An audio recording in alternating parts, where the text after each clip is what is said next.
Hi, welcome to our channel where we share the most intriguing stories. When Dan Rivers found a $1,750 HOA bill in his mailbox for a neighborhood he didn't live in, he thought it was a mistake. It wasn't. It was the start of a wild battle involving forged maps, fake signatures, and a ruthless HOA president hell-bent on control. And Dan, he fought back.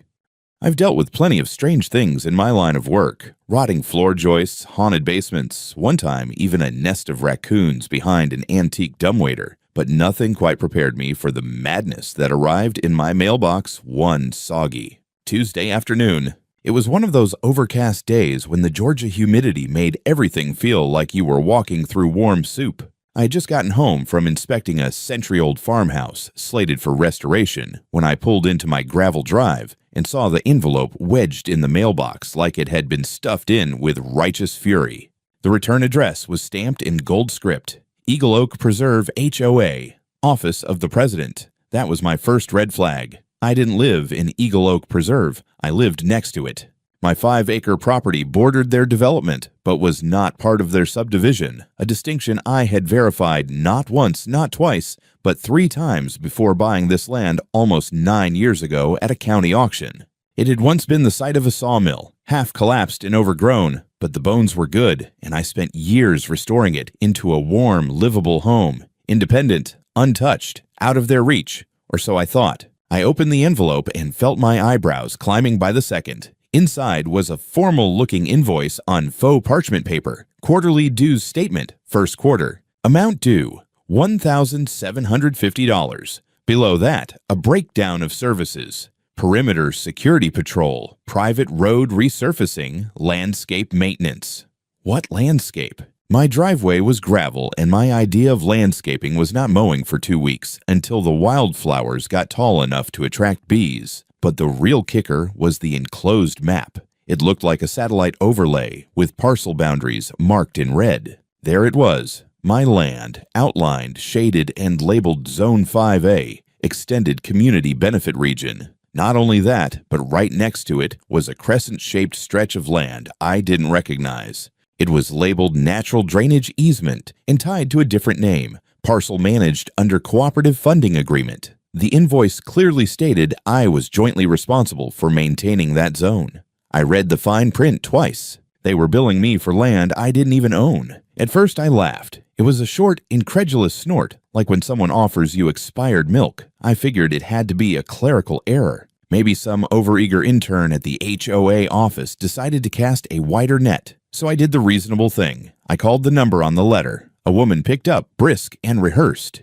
Eagle Oak Preserve HOA. This is Melanie. Hi, Melanie. My name's Dan Rivers. I just got a letter from you all, but I think it was sent in error. I don't live in your HOA.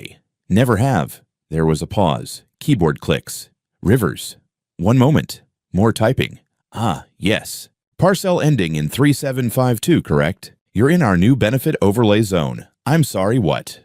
Our board voted last quarter to expand shared infrastructure responsibilities to include adjacent properties that directly benefit from Eagle Oak's security and maintenance standards. You're now in the extended community benefit region. I blinked. That's not a thing.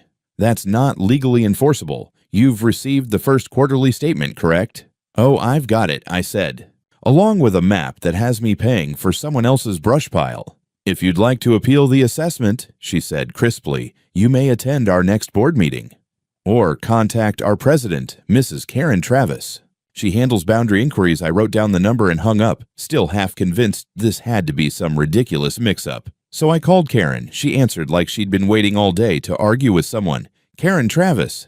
Mrs. Travis, this is Dan Rivers. I live on the north edge of the old mill property, just outside Eagle Oak Preserve. I think you've mistakenly sent me an HOA bill. No mistake, mister. Rivers, she replied, with that kind of syrupy patience people use when talking to drunk relatives. You are adjacent to community infrastructure. Your property uses the same access roads and benefits from the same perimeter security. It's only fair you contribute respectfully. No.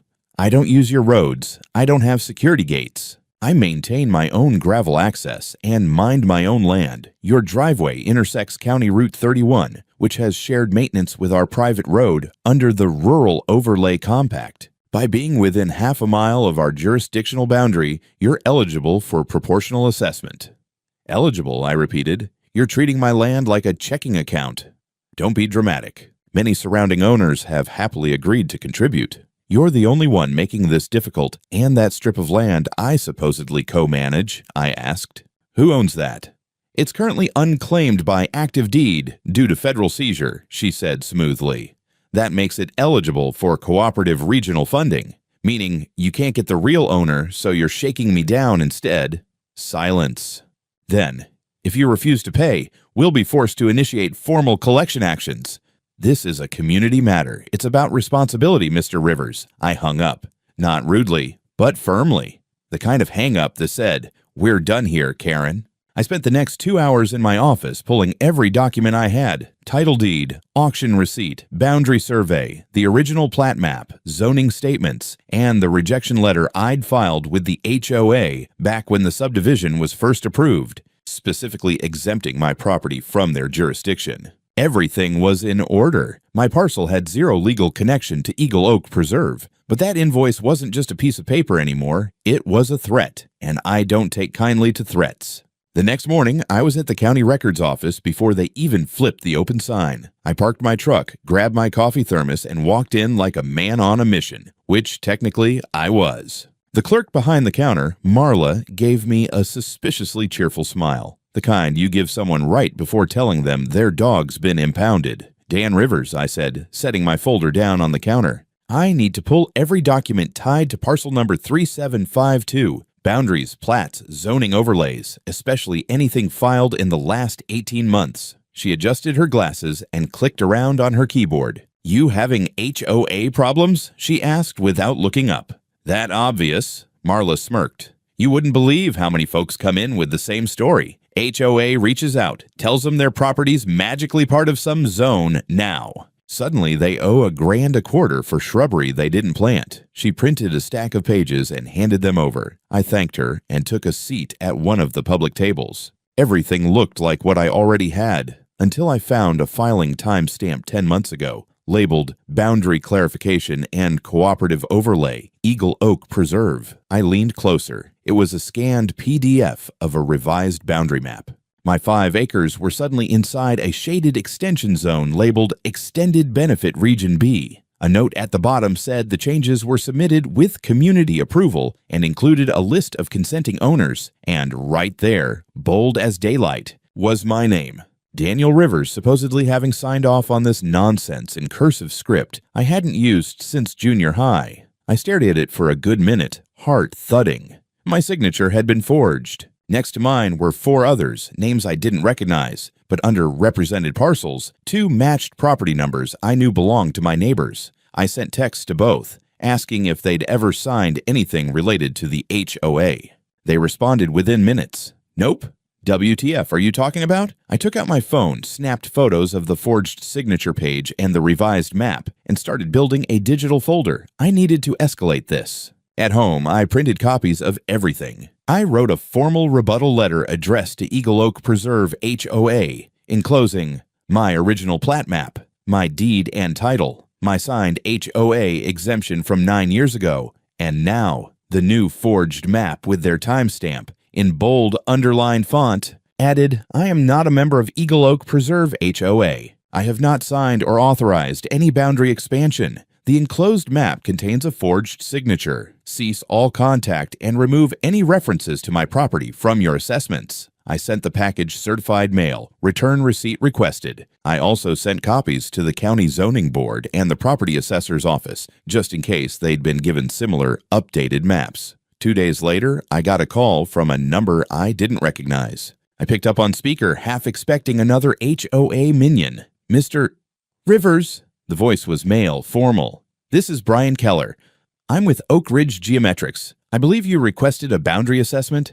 Ah, right. I'd called his office the same day I'd found the forged map, asking for an independent survey and review of HOA filings. His firm had done a lot of the original mapping for the county, so I trusted them. Yes, I did. Have you had a chance to look? More than that. Can we meet in person? We agreed on a diner near the edge of town. He showed up in a dusty SUV with faded company decals and a laptop bag that looked like it had survived multiple plane crashes. Over eggs and coffee, he opened his screen and rotated it toward me. "What you're looking at is the original recorded plat from 9 years ago," he said. "Your property was never part of Eagle Oak Preserve. In fact, their own internal survey, prior to this revised map, makes that very clear." He tapped a folder. "But this," he said, pulling up another document, "is the new submission. And it's a mess. They didn't just alter boundaries. They overwrote the GIS layer, submitted it as a technical correction, and logged it as a community agreement. That's not a correction. That's fraud." My stomach tightened. "Is that enough to get it reversed?" He nodded. "If it were just your case, maybe not. But I've looked at the other names. At least 2 of them are listed on properties that aren't even adjacent to the HOA zone, and the signature dates don't match the digital timestamps." He closed the laptop. "Someone's fabricating boundary data and submitting it as legal revision. That's not just unethical. That's criminal." I sat back, letting the weight of it settle.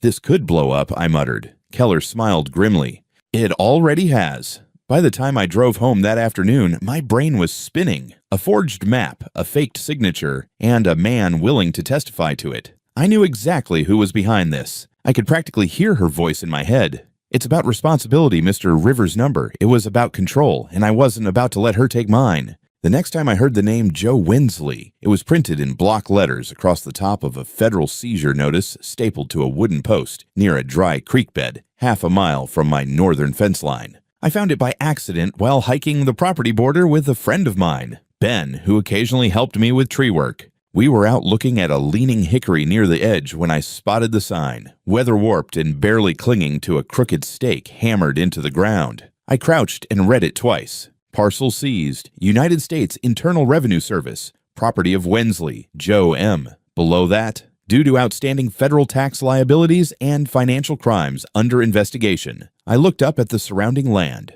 Overgrown scrub, half-dead pines, a crumbling concrete slab, probably all that was left of a storage shed, and a rusted-out pickup, half swallowed by weeds. This was the shared natural drainage zone the HOA wanted me to pay for. A patch of swampy nothing that hadn't seen a lawnmower since Reagan was in office. I took a few photos on my phone, zooming in on the seizure date, April 14th, 2 years ago. That meant that land wasn't even actively owned anymore. It was under IRS control, completely off limits for any residential claim, let alone HOA landscaping charges. Later that day, I dug through the invoice the HOA had sent me again and reread the maintenance breakdown. They claimed the natural drainage easement was being cooperatively managed through regional contribution, citing shared ecological runoff and property value impact. Except it wasn't. The only runoff happening there was decades of rain washing away the memory of whoever Joe Wensley even was. I ran a property search through the county assessor's portal. The records confirmed what the IRS sign had said. The land was under federal holding, pending auction or environmental review. There was no legal basis, none, for a private HOA to include it in their fee structure. And yet, there it was on their map, right alongside my home, colored neatly into their fantasy world of extended benefit regions. My next call was to Brian Keller again, the geodetic engineer. I emailed him the parcel ID for the seized lot and asked if he could run a proximity analysis, basically to prove I wasn't functionally connected to it. He wrote back an hour later, "You're separated by forest, elevation drop, and drainage ridge. No ecological overlap, no legal connectivity. Anyone claiming joint use is lying." I stared at that last sentence. I wasn't just being charged by mistake. I was being charged on purpose for land I didn't own, couldn't access, didn't benefit from, and that belonged to a ghost under federal lock. That evening, as the sun was going down and the frogs started their usual racket in the trees, I decided I'd had enough polite paper pushing. I started drafting a new document, not a letter this time, but a formal refusal to recognize HOA jurisdiction and demand for immediate cease and desist. I used the most aggressive language my lawyer friend would approve of and cited both the fake boundary submission and the fraudulent inclusion of federally seized property. I sent it by certified mail, again with return receipt, and CC'd it to the HOA board, the county zoning authority, the local office of the IRS Property Division, and, for good measure, a regional news editor I knew at the Ledger just in case. 2 days later, a black SUV pulled into my driveway, slow and deliberate like it was trying to be dramatic. I was on the porch splitting cedar logs when a woman in a gray suit stepped out and made her way over, heels crunching the gravel. "Mr. Rivers?" she asked. "That's me." She handed me a manila envelope.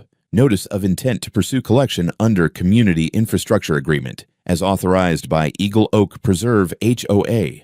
I opened it right there. This one was slick. Thicker paper, legal-style formatting, even a watermark on the letterhead. They were stepping up their game. The new charge was over $3,000, citing accumulated fees, non-compliance penalties, and community impact assessments. At the bottom was a signature, Karen Travis, HOA President. But the best part? It included a new clause. As a residential property within the declared proximity corridor, your participation is deemed binding through implied benefit doctrine. Implied benefit doctrine. I nearly laughed. They were inventing legal terminology now, like HOA Mad Libs. I turned to the woman. "You tell Karen if she wants a penny from me, she can come dig it out of my septic field." The woman gave a tight smile. "I'm just the courier." Then deliver that message with it. After she left, I scanned the entire document into my digital file system and added it to my growing case. I also called up a property lawyer I knew from a previous restoration dispute, Jillian Mendez, sharp as a tack and famously allergic to HOA nonsense. She picked up after 2 rings. "Jillian, it's Dan Rivers. I've got a situation. You like fraud cases?" There was a pause. Then, "Tell me everything. If there's one thing I've learned about HOA presidents like Karen Travis, it's that they thrive on silence, on the assumption that their victims will either give in or go away." I intended to do neither. After that courier handed me the latest extortion letter, I spent the next 48 hours coordinating with Jillian Mendez. She didn't waste time. By the end of the first call, she had already pulled up the HOA's corporate filings, tax documents, and their county zoning submissions. I emailed her everything I had: maps, forged signatures, fake parcel expansions, and the absurd implied benefit doctrine memo. By Monday, Jillian had drafted a formal notice of legal non-affiliation, laced with enough legal shrapnel to make any sane board members soil themselves. She also filed a preliminary complaint with the county's Land Use Oversight Committee and the Zoning Review Board. Her language was clear. Eagle Oak Preserve HOA has engaged in fraudulent boundary expansion, submission of falsified documents, and attempted financial coercion against a non-member landowner. She ended it with a beautiful threat. "We are exploring the pursuit of civil and criminal liability." The best part? She copied the county prosecutor. Meanwhile, I decided to follow a different lead, one from inside. I reached out to the geodetic engineer again, Brian Keller, and asked if he had any contact with other contractors who had worked with the HOA, especially anyone on the mapping or surveying side. After some digging, he connected me with a retired GIS technician who had done freelance mapping for several HOAs, including Eagle Oak, before quietly stepping away last year. We met at a diner just off Highway 84. The man's name was Eli Watts, late 50s. Nervous eyes smelled faintly of printer toner and bourbon. Over pancakes and bad coffee, he pulled out a beat-up flash drive and slid it across the table. "What's this?" I asked. "Internal drafts," he said, voice low. "Last year, Karen asked me to smooth the border data on their development map. She claimed some parcels were incorrectly excluded from infrastructure benefits. I should have known better when she paid me in cash and asked for a second version without any metadata timestamps. Let me guess. You kept the originals." He nodded. "Wasn't about being noble. Just, I don't like being lied to." Back home, I opened the files. There it was, a clean, time-stamped version of Eagle Oak's original HOA boundaries. And next to it, a new one with my property, the seized Wensley parcel, and at least 4 other lots falsely shaded into the HOA's area. The overlay comparison made it painfully clear. This wasn't an error. This was a deliberate redrawing. Even worse, the submission form to the county had a signature page that, once again, listed me and the others as having approved the revision. Same fake handwriting, same illegal move, But now I had the before and after. I sent the files straight to Jillian. Her reply was almost giddy. "They're cooked. We're submitting this to the Land Commission first thing in the morning, also preparing a fraud complaint." This is textbook boundary laundering. While she worked on the legal side, I decided to go public. I'd had enough of Karen hiding behind rules no one voted on and community principles she made up on the fly. I wrote a detailed account of everything that had happened so far, complete with map comparisons, financial breakdowns, and HOA correspondence, and submitted it to the Ledger, the largest local paper. I didn't expect them to bite so quickly, but within 24 hours, a reporter called me. Her name was Devin Hale. Young, sharp, didn't waste time. She showed up the next day with a notepad and a field recorder, asked smart questions, and photographed everything. My maps, the seizure sign, even the courier's letter. By the end of the interview, her eyes were blazing. "This is systemic," she said.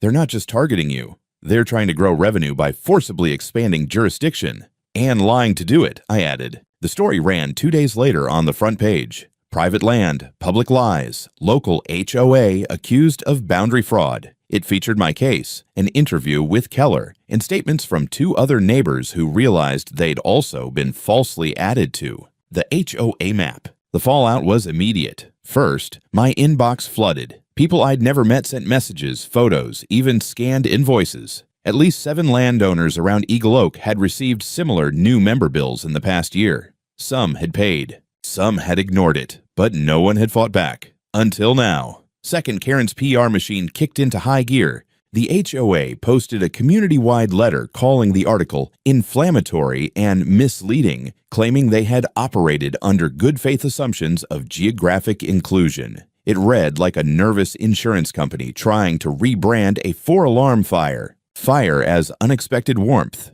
And third, best of all, the County Land Commission sent out a formal notice of investigation naming Eagle Oak Preserve HOA and listing 10 parcels under review for illegal annexation via cartographic misrepresentation. Jillian called me that night, practically gleeful. "They're bleeding, Dan."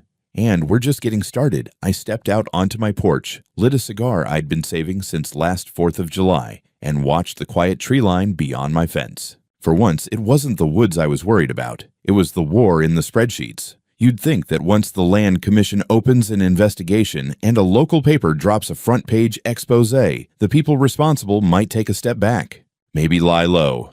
Maybe lawyer up. But not Karen. No, Karen doubled down. 3 days after the Ledger story ran, I woke up to the sound of metal clanking on my front gate. It was just after sunrise, and the woods were still wrapped in that pale blue morning fog. I slipped on boots, grabbed a jacket, and headed out. There, bolted to my wooden entrance post, was a fresh metal sign. HOA issued, powder-coated, professionally printed.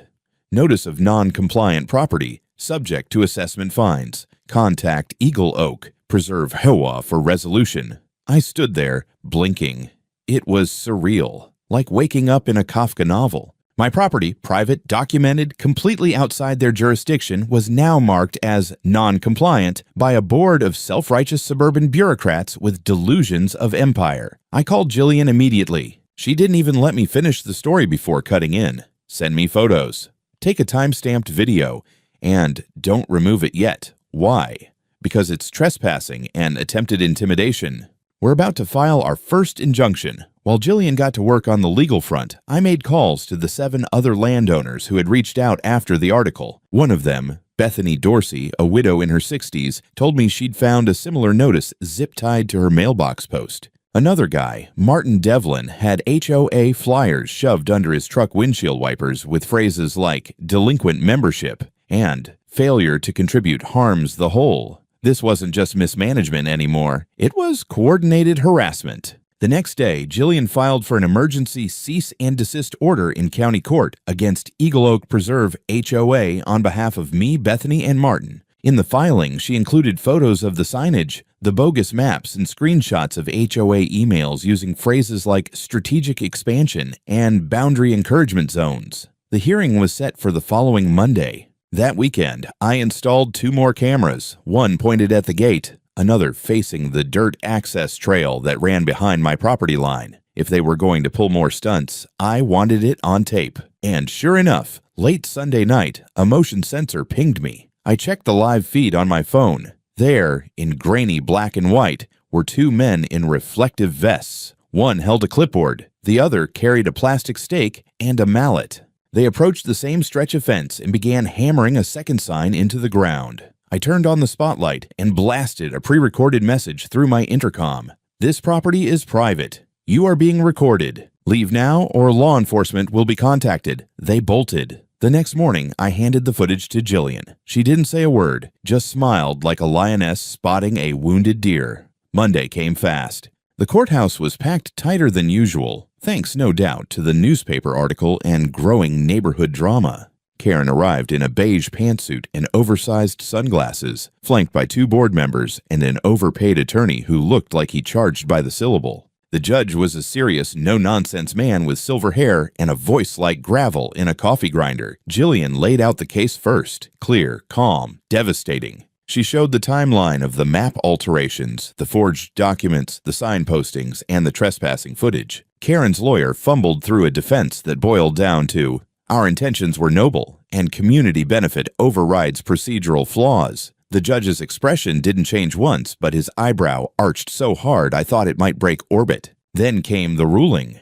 Temporary injunction granted. HOA is hereby barred from initiating contact with the plaintiffs, levying fees, posting signage, or altering property boundaries until further review. Any continued attempts will result in civil contempt proceedings. Karen didn't look at me on the way out. She just kept walking, lips tight, fists tighter. Outside the courthouse, Devin Hale from the Ledger caught up with me. "Big win today." I nodded. "First round."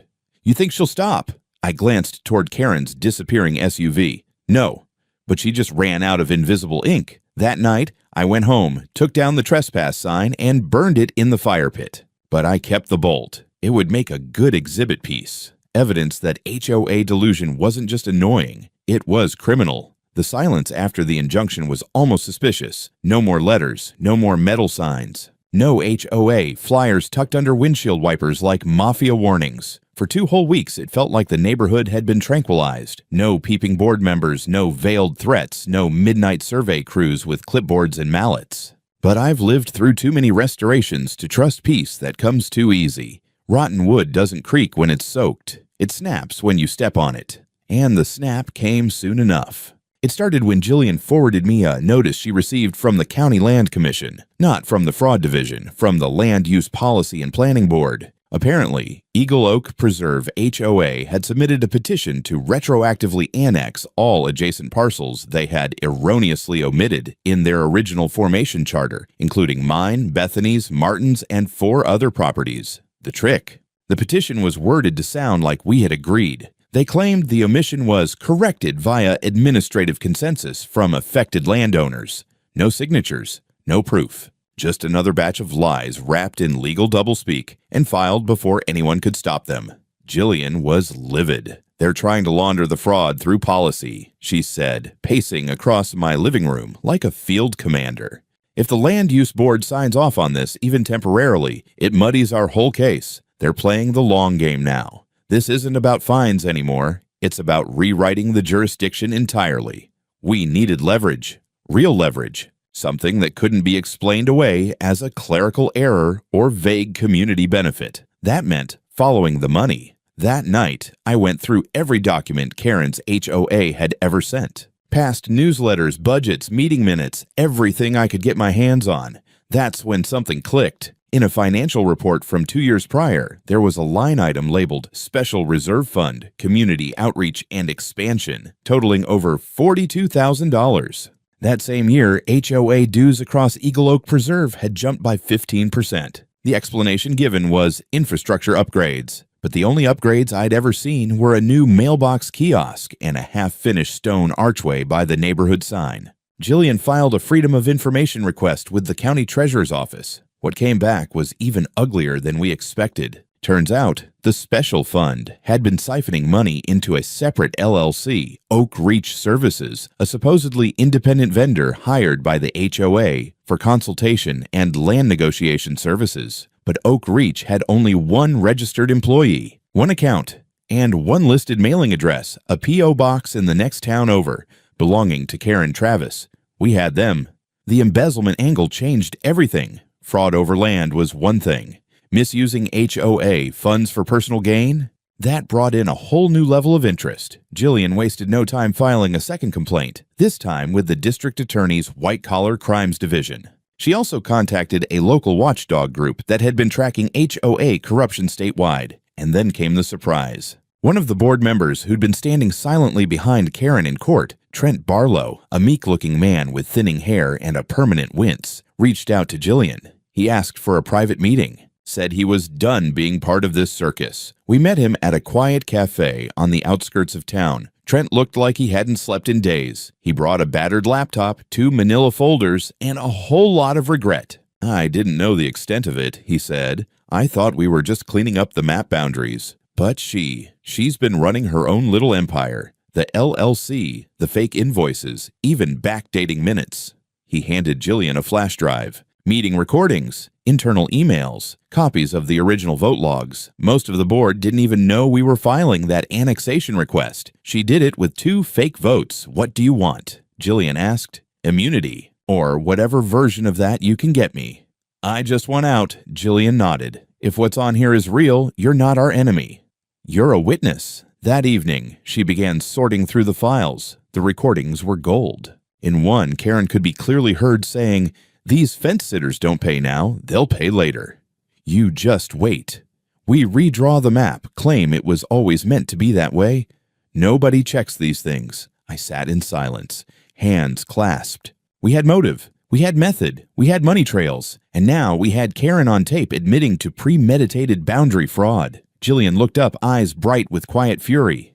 "This isn't just about your land anymore, Dan. This is a goddamn RICO case waiting to happen." By the time the district attorney's office officially opened an investigation, the air in Eagle Oak Preserve was thick with panic and passive aggression. Karen had gone underground, figuratively speaking. Her emails stopped. No new HOA meetings were scheduled. The HOA bulletin board by the clubhouse, once plastered with smug updates and flowery slogans about neighborhood unity, had been stripped bare. Just thumbtacks and the faint ghost of paper torn too fast. But silence isn't the same as surrender. One rainy Thursday afternoon, while I was organizing tools in the barn, my phone buzzed with a motion alert. The back trail camera had picked up activity. I opened the feed and froze. A man in a county inspection vest was walking the edge of my eastern boundary, clipboard in hand. But he wasn't from the county. His badge, when I zoomed in, was laminated paper in a cheap plastic sleeve, and the patch on his shoulder, crookedly sewn. Sloppy. I stepped into the rain, crossed the field fast, and called out before he reached the cedar tree line. "You lost?" He turned, startled, maybe 30, wiry, with the nervous energy of someone paid under the table. "Just here to conduct a perimeter survey, sir. County audit of parcel boundary lines. Which county?" He blinked. Fulton." "We're in Dawson." He ran. I didn't bother chasing him. Just recorded the whole interaction, then yanked the camera footage. Later, Jillian traced the truck plates. Rental vehicle. Paid for by, surprise, Oak Reach Services, LLC. Karen was trying to fabricate a last-minute justification to make it look like the HOA had reasonable cause to believe my land was in dispute. If they could paint the boundaries as ambiguous, then maybe, just maybe, the Land Commission might hesitate, might stall the fraud investigation. It was desperate and stupid, but it meant one thing. She wasn't finished yet. That weekend, the whistleblower board member, Trent, emailed us again. He'd intercepted a message between Karen and her 2 closest allies on the board. In it, she proposed creating a retroactive easement agreement for access to the HOA Greenbelt, claiming it required transit rights through my parcel. "She's trying to imply that your land has always been a service corridor," Trent wrote. "She's going to file it with the county next week. Claims it was a forgotten agreement from 2 decades ago. Another forgery in the works." Jillian went full steam. She compiled a detailed timeline report outlining every incident: the fraudulent map, the fake notices, the fabricated company, the attempted surveillance, the forged easement, and the financial misappropriation. Then she looped in the state attorney general's office, leveraging the RICO angle now that we had evidence of a conspiracy for financial gain under the guise of a legal entity. Then something unexpected happened. I got a call from Joe Wensley. The name stopped me cold. He was the man who supposedly owned the adjacent ravine, the property the HOA originally tacked onto my fake dues notice, the same land they tried to say I was responsible for maintaining. Joe spoke slow, like a man recovering from something. They tried to buy me off, he said. Karen offered me 10 grand in cash if I signed a statement that said you and I had a shared boundary agreement. Told me it was just to smooth over some records. Did you sign? Hell no. I've been hiding from creditors, not the law. I don't want to get mixed up in some HOA con job. Jillian got a statement from him, signed, notarized, and time-stamped. With that, we not only proved the boundary claim was bogus, we proved intent. Karen was actively trying to manipulate testimony and manufacture legal history. 2 days later, the grand jury subpoena landed. Karen, 2 board members, and a bookkeeper from the HOA office were all named. Charges included conspiracy to commit land fraud, falsification of legal documents, financial misappropriation of HOA funds, witness tampering, attempted unlawful annexation, wire fraud. They didn't even bother denying it anymore. The moment that subpoena hit the news, Karen's lawyer dropped her as a client. By that Friday, county investigators raided the HOA office. They boxed up computers, took physical files, and sealed off the records room. The same place that used to print smug newsletters now looked like a crime scene. Bethany called me that night, voice shaking. We really did it, didn't we? Not yet, I said, watching the blinking light of my gate camera reflect off the wet driveway. But the house of cards is tipping. The trial didn't take long to gather steam. With the grand jury indictment public and media interest swirling like a hornet's nest, Karen's fall from grace became the main event of the season. Every local paper ran headlines. HOA president faces fraud, embezzlement charges. Eagle Oak scheme shakes community trust. Even a national HOA reform blog picked it up, calling it one of the boldest land grab attempts in recent memory. Karen was booked in county jail, wearing sunglasses and a scarf like a failed soap opera villain. Her mugshot went viral, her lips curled in a snarl mid-word, as if she'd been interrupting the photographer to declare something irrelevant and condescending. The formal charges stacked like bricks. Prosecutors had receipts, emails, recordings, forged maps, financial records from Oak Reach, LLC showing direct transfers to Karen's personal checking account. She used HOA funds for spa weekends, hotel suites, flights to leadership summits in Florida. She had a tanning salon membership billed to community beautification. She even paid for a private security guard to monitor her property with HOA money. But it was the audio clip Jillian had uncovered, Karen admitting to redrawing the map to make homeowners pay later, that sealed the coffin. The jury only needed to hear it once. Her smirk during playback didn't help. Karen was sentenced to 12 years in state prison, with eligibility for parole only after 8. The judge called her actions a calculated predatory abuse of legal structures intended to serve the public. 2 board members were given suspended sentences and community service in exchange for their cooperation. The bookkeeper pleaded guilty and agreed to testify against Karen in exchange for reduced charges, and the HOA officially dissolved. By court order, Eagle Oak Preserve HOA was disbanded, all assets frozen pending civil claims, and its charter invalidated. An independent forensic accountant appointed by the court found over $187,000 in questionable expenditures over the last 4 years. Residents were stunned, some grateful, others humiliated they'd been part of it. I wasn't done yet. Jillian filed my civil lawsuit against what remained of the HOA entity and Karen personally. Between emotional distress, defamation, attempted extortion, and legal expenses, the court awarded me $245,000 in damages, paid from the HOA's remaining escrow funds and Karen's frozen accounts. Bethany, Martin, and 2 others filed their own suits, and won. The Land Commission added new oversight requirements for all HOAs operating in the county. But honestly, the money was the least satisfying part.